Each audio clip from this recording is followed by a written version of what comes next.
Hello, Michelle. It's Ree. Hi, Ree. I'm so excited about this. How are things in Oklahoma? Oh, everything's great. It is cold today. Snow flurries. Oh, really? That's kind of exciting for a winter wonderland. Exciting but chilly. Well, what are you up to these days? Oh gosh, everything. I'm thinking, what am I not up to? My kids are busy in soccer and just finished volleyball. We just opened our mercantile store and restaurant in town. Starting to gear up for Christmas. My husband's feeding a lot of cattle. I'll stop there. I'm getting tired. Well, how did you get into food blogging? Well, I actually started as a blogger, just blogging about our life on the ranch and raising my then small children. I started blogging in 2006 on a whim, didn't really have any plan. I didn't actually start blogging about food until about 7 or 8 months after I started my blog. And I just was cooking my husband a steak, and I thought, well, I'll take pictures of the steak, and I posted it.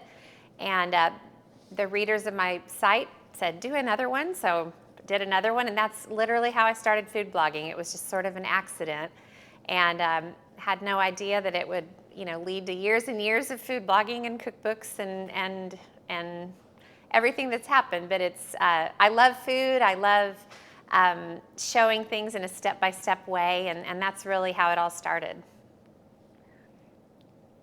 Were you always interested in food? I've always been interested in eating food. So yes, I am a lifelong food lover. My mom was actually a really good cook. I'm just a home cook. I'm not a trained chef, but I learned from my mom, and of course living out in the country and raising 4 kids and having a husband and not being able to go get fast food, I had to sort of sharpen my skills in a lot of the cooking ways. So but my point of view with food has always just been simplicity and accessibility. Getting ingredients that are really fancy and gourmet has never been in the cards for me. So, but that's food, and I go way back. We love each other. Well, what are some of their most popular recipes that people like the most? I would say the same recipes have kind of always stayed at the top of the list. Real hearty casseroles like chicken spaghetti, my mom's cinnamon rolls, chocolate sheet cake, lasagna, real family-friendly dishes that have stood the test of time. Can you tell me a little bit more about the mercantile? Yes, my husband and I bought an old building in our small town in 2012 and didn't have a big plan for it at the time, but started making plans, and it evolved. The plans sort of evolved, and we just opened October 31st. It's an old style general store and restaurant and bakery.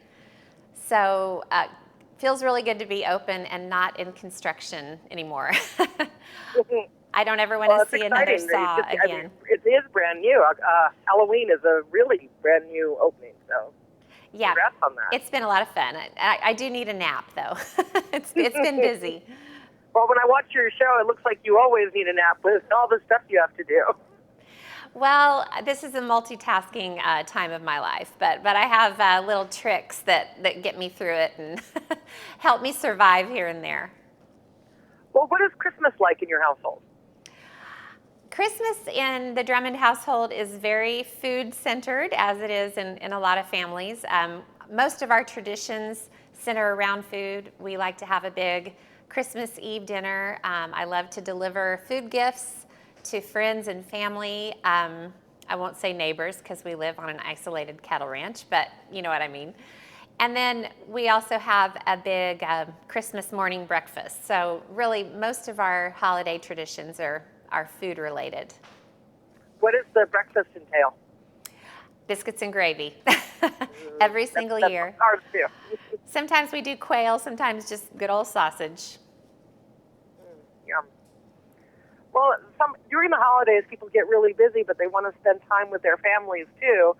What advice do you have for the host or hostess so they can have time to enjoy their family and not just be in the kitchen? Well, that's a really important question, and I get asked that a lot because I am determined every Christmas not to be a stressed out hostess because it kind of defeats the purpose of Christmas. So I try to do all that I can to plan ahead. I do my supermarket trip ahead of time. Sometimes I send my husband with the Walmart list, and he comes back with all the groceries I need a good week in advance, because you don't want to be shopping for groceries on the 23rd, trust me. And then from there, you just map out your recipes. Figure out what you can prep 5, 4, 3, 2 days in advance, keep it all in the fridge. And then when it comes time for the big meal, you're just really assembling and finishing off and putting in the oven, and you're not spending, the whole day getting it all done. Well, what are some ideas that people could have in their pantry that'll make Christmas and the holiday season just easier in general? Well, you definitely want to make sure you have everything you need for the event you're hosting, whether it's dinner or a party. There's nothing worse, especially living where I live, than being halfway through a recipe and finding that you're out of something you need. But aside from that, I like to have just easy staples that I can bring out if unexpected company comes by. So, a mix of really nice crackers, a few blocks of cream cheese, and a few jars of jalapeno jelly or chutney. You can make a really great little munchy appetizer just with those things. Always have nice olives and pickles in your fridge, and you don't have to be fancy, just have little simple things ready to go that you can literally have done in 5 minutes. Well, one thing our site is known for at the Celebrity Cafe are our gift guides, and the foodie gift guide is one of the most popular ones. What are some of your favorite food gifts? Oh gosh, I think food gifts are the next big thing. Well, they've always been the big thing, but they're sort of making a resurgence because they're personal, and it takes time to make cookies and fudge and candies, and it's a personal gift. It's not about spending a lot of money. It's about giving the gift of your time. So, of course, there's the traditional Christmas cookie plate, and I remember growing up, neighbors would bring us Christmas cookies. We'd have our whole kitchen island just full of different plates of cookies. My mom did the same thing. I love delivering cinnamon rolls. But one spin I'm going to put on it this year, I have my holiday line at Walmart is all about mix and match dinnerware. And so what I'm going to do is have a stack of my different holiday patterns, and I'm going to put the cookies on the dinner plates and wrap them up in cellophane and put a pretty bow on them. And then all the recipients get to keep the plate when it's all said and done. And then it's a little bit of a permanent gift. My mom always did cute decorated disposable plates, but I like the idea of giving a dinner plate because it's something that you can do year after year without spending a whole lot of money. Where can our audience get more tips from you? Because you often have very helpful ideas that work for everybody.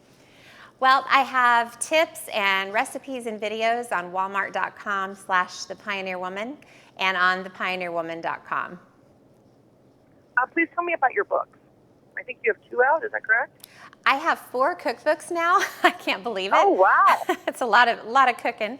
So my 4th cookbook came out a year ago, and I have a new one coming out a year from now. So I sort of do the every 2-year plan. It's about the most frequently I can get them done. Well, is there anything else you'd like to add? Oh gosh, just enjoy Christmas, enjoy the holidays. Don't stress out. Remember that your family and friends are coming over to your house to have fun. They're not coming over to see you, pull off a magnificent feast. They're coming over to see you. So just enjoy. If everything isn't perfect, who cares? It's Christmas.